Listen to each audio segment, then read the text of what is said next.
selamat siang teman-teman. Kembali lagi dengan saya Jenny Melinda Siagian, Angkatan 31 Latsar CPNS tahun 2025. Hari ini kami sudah memasuki agenda 3, sinkronos yang ketiga, dengan pemateri yang Pak Arwin Baso. Pada hari ini, pembelajaran kami cukup menarik, mulai dengan mereview tugas di hari sebelumnya. Dan kelas hari ini cukup terkendala juga kelas yang kemarin karena kondisi jaringan yang digunakan oleh Pak Arwin Baso tidak maksimal. Akibatnya materi dipaparkan tanpa menampilkan slide, jadi kami harus membuka slide secara manual sendiri. Kesulitannya adalah ketika mencari materi yang dipaparkan oleh Pak Arwin Baso dengan bahan tayang yang disediakan. Kedepannya semoga fasilitas yang ada bisa lebih baik lagi sehingga pembelajaran bisa berjalan dengan maksimal. Nah, adapun materi yang saya dapat dari paparan hari ini adalah terkait manajemen ASN dan ditutup dengan materi literasi digital. ASN itu terdiri dari PNS dan P3K.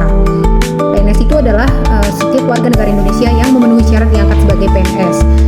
Status kerjanya tetap dan bisa menduduki jabatan di pemerintahan. Sedangkan P3K sama-sama WNI tetapi memenuhi syarat tertentu untuk diangkat dengan perjanjian kinerja dan tidak tetap, ya artinya ada jangka waktu tertentu dan tugasnya adalah untuk melaksanakan tugas pemerintahan. Peraturan pemerintah yang mengatur ASN diantaranya adalah yang pertama Undang-Undang ASN nomor 20 tahun 2023, kemudian ada Peraturan Pemerintah nomor 17 tahun 2017 dan P3K sendiri diatur dalam Peraturan Pemerintah nomor 49 tahun 2019.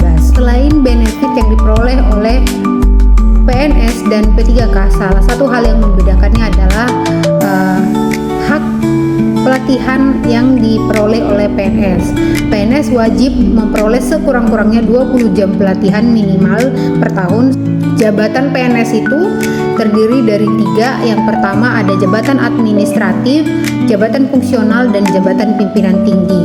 Jabatan administratif itu terdiri dari 3 lagi, ada jabatan administrator, pengawas, dan pelaksana. Yang kedua, jabatan fungsional itu terdiri dari jabatan fungsional keahlian dan jabatan fungsional keterampilan. Jabatan fungsional keahlian terdiri dari jabatan fungsional ahli utama, madya, muda, dan pertama. Nah, saya saat ini adalah sebagai jabatan fungsional ahli pertama. Yang berikutnya ada jabatan pimpinan tinggi yang terdiri dari jabatan pimpinan tinggi utama, jabatan pimpinan tinggi madya, dan jabatan pimpinan tinggi pratama.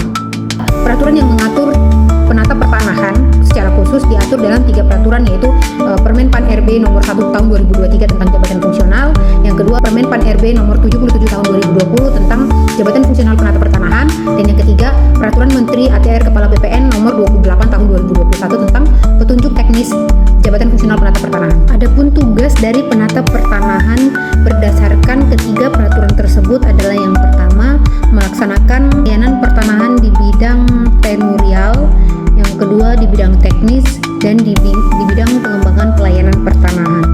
Hari ini ditutup dengan pembahasan terkait literasi digital, di mana literasi digital itu adalah kemampuan ASN dalam memahami, mengakses, dan menggunakan serta menciptakan informasi melalui teknologi secara aman dan tepat. Ada 4 pilar literasi digital. Yang pertama adalah digital skill, yang kedua digital culture, digital ethic, dan yang terakhir adalah digital safety. Insight yang saya dapatkan pada pembelajaran hari ini adalah meneladani perilaku seekor serigala. Yang pertama adalah be instinctive, yang kedua be trusting, yang ketiga be self-reliant, yang keempat be wild, dan yang terakhir adalah be adaptable.